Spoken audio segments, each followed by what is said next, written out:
হয়েছে আব্দুল বাড়ি? কেন চেঁচামেচি করছো?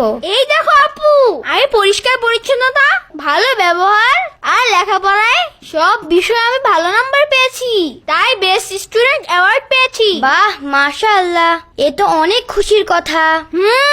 আমি আব্বুকেও ফোন করে খুশির খবর জানিয়েছি। আচ্ছা, তা আব্বু কি বলেছেন? আব্বু অনেক খুশি হয়েছেন, আর উনি বলেছেন আমাকে আরেকটা পুরস্কার দেবেন। আরে বাহ, এ তো আরো এক খুশির খবর।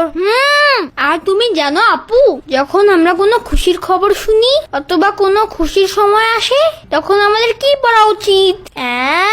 তার মানে এ দোয়া তুমি নিশ্চয়ই পারো। হ্যাঁ, যখন কোনো খুশির খবর শুনি এবং খুশির সময় আসে, তখন আলহামদুলিল্লাহিল্লাযী বিনিআমাতিহি তাতিমুস সলিহাত এই দোয়া পড়তে হয়। আরে বাহ আব্দুল বাড়ি, এ দোয়া তো আমারও ঠিকভাবে মুখস্থ ছিল না, তুমি শুনালে তাই মনে পড়ে গেল।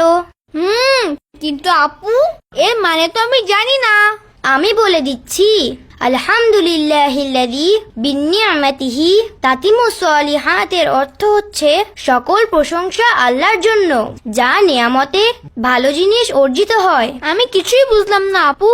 আসলে ভালো কথা শোনার পর আর কোনো খুশির খবরে আল্লাহর প্রশংসা করতে হয় আর বলতে হয় যে আমাদের সব ভালো কাজ আল্লাহ সুবহানাহু ওয়া তাআলার নিয়ামতে পূরণ হয়েছে। এর মানে যে কারণে আমরা খুশি হয়েছি সেটা আল্লাহর দেয়া নিয়ামত।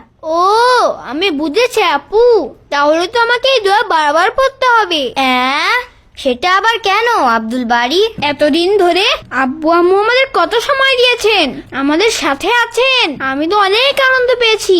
তাহলে এটাও তো আল্লাহর নিয়ামতের মধ্যে, তাই না?